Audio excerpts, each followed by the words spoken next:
স্বাগত। কচি কচি প্রচুর শিম পাওয়া যায়, সিমের যে কোনো রেসিপি এই সময় তৈরি করে খেতে ভালো লাগে। তা আমাদের সামনে আজকে একটা সুস্বাদু রেসিপি আছে, সিম দিয়ে আমি সিমের পাতুরি তৈরি করে দেখাবো। অনেকেই অনেক রকমভাবে রান্নাটা করে, তা আমি যেভাবে পারি সেভাবেই আপনাদের তৈরি করে দেখাবো। আশা করছি ভালো লাগবে। আপনারা ভিডিওটা শেষ পর্যন্ত দেখবেন, ক্লিক করবেন না। সিমগুলো নিয়ে নিয়েছি, এই সিমগুলো আমি আঁশা ছাড়িয়ে নেব। আর এই সিম দিয়ে পাতুরি খেতে অসাধারণ লাগে। এই সময় সিম, যে কোনো সিমের রেসিপি খেতেই দুর্দান্ত লাগে। তবে আজকে আমি সিমের পাতুরি তৈরি করে দেখাবো। সিমগুলো আমি আঁশাগুলো ছাড়িয়ে নেব। তবে আঁশাগুলো আমি কিভাবে ছাড়াচ্ছি আপনাদের দেখাচ্ছি। এই আঁশাগুলো, সিমের এই আঁশাগুলো দুদিকে টান দিলেই উঠে যাবে। এই আঁশাগুলো এইভাবে টানলেই উঠে যাবে। প্রতিটা আঁশাই আমি এইভাবে টেনে টেনে কেটে নেব। আরও 2-3টে শিম আমি কেটে দেখিয়ে দিচ্ছি কীভাবে আঁশাগুলো তুলতে হয়। দেখুন, এইভাবে টেনে টেনে তুলে দিতে হবে। আমি সব সিমগুলি এইভাবে আঁশা ছাড়িয়ে নেব। এই দেখুন, প্রতিটা সিমই এইভাবে আমি আঁশাগুলো টেনে তুলে দেবো। আমার সিমগুলো কাটা হয়ে গেল। যেগুলো ছোট আছে কাটবো না, যেগুলো বড় আছে সেগুলো মাঝখান দিয়ে কেটে নিয়েছি। আমার কাটা হয়ে গেছে। আমি এগুলো ধুয়ে নিয়ে রান্না চালায় চলে যাব। আর এই আঁশাগুলো দেখুন ছাড়িয়ে নিয়েছি। এই আঁশাগুলো থাকলে খেতে ভালো লাগে না, আমি আঁশাগুলো ছাড়িয়ে নিয়েছি। সব সিম কাটা হয়ে গেল। আর এই গাছের এই শীতের সময় কচি কচি সিম দিয়ে পাতুরি খেতে দুর্দান্ত লাগে। আমি এখানে মিক্সি নিয়ে নিয়েছি। মিক্সিতে আমি 1 চামচ সর্ষে আর 2 চামচ পোস্ত দিয়ে দিলাম, সামান্য নুন দিয়ে দিলাম, 3টে কাঁচা লঙ্কা জল দিয়ে পেস্ট করে নিলাম। নুন দিলে তেতো ভাবটা থাকবে না। সর্ষে পেস্ট করে নিয়েছি। এবার কড়া চাপিয়ে দিয়েছি। কড়ার মধ্যে আমি সর্ষের তেল দিয়েছি। সর্ষের তেল দিয়ে রান্নাটা করলে পাতুরির স্বাদটা বাড়বে, খেতে ভালো লাগবে। আর এখানে আমি সিমগুলো কেটে ধুয়ে নিয়েছি। এবার কড়ার মধ্যে আমি কালো জিরের ফোড়ন দিচ্ছি, আর তার সঙ্গে দিচ্ছি একটা কাঁচা লঙ্কা। ফোড়নটা আমি 1 সেকেন্ড ভালো করে ভেজে নেব।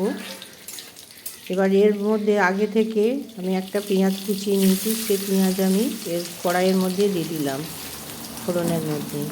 এবার এটাকে আমি কিছুক্ষণ নাড়াচাড়া করে নেব। ফোড়নটা আমি, পেঁয়াজটা আমি বেশিক্ষণ ভাজবো না, হালকা লাল করে ভাজবো। এবার এর মধ্যে আমি আগে থেকে ধুয়ে নেওয়া সিম আমি দিয়ে দিলাম।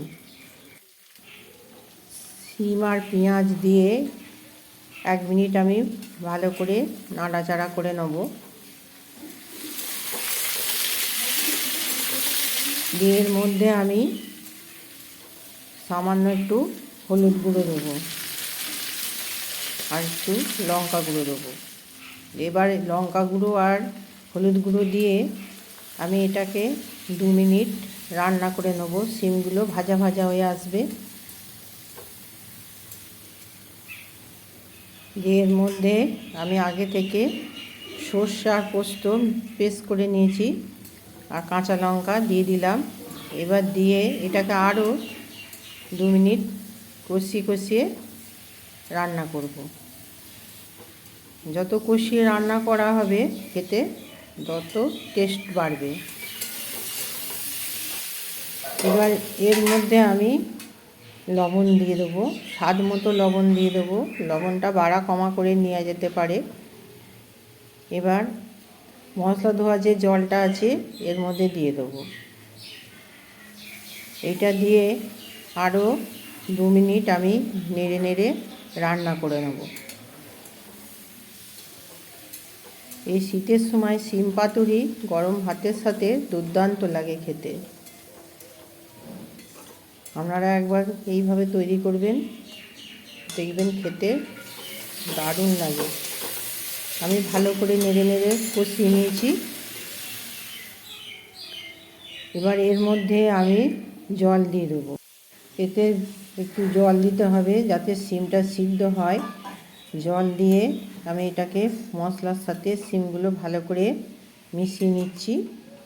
একটু নেড়ে নেড়ে দিচ্ছি, দিয়ে এটাকে আমি ঢাকনা দিয়ে 5 মিনিট এটাকে আমি রান্না করে নেব, যতক্ষণ না শিমটা সিদ্ধ হয়ে আসছে। এবার আমি 5 মিনিট পর ফিরে এলাম, ঢাকনা খুলে দেখছি কেমন হয়েছে। দেখুন খুব সুন্দর হয়েছে আর অসাধারণ একটা গন্ধ আসছে। জলও অনেকটা টেনে গেছে আর শিমও সিদ্ধ হয়ে গেছে। এবার আমি এর মধ্যে একটু চিনি দিয়ে দেবো। চিনি দিয়ে আরও 1 মিনিট একটু নেড়ে চেড়ে নেব।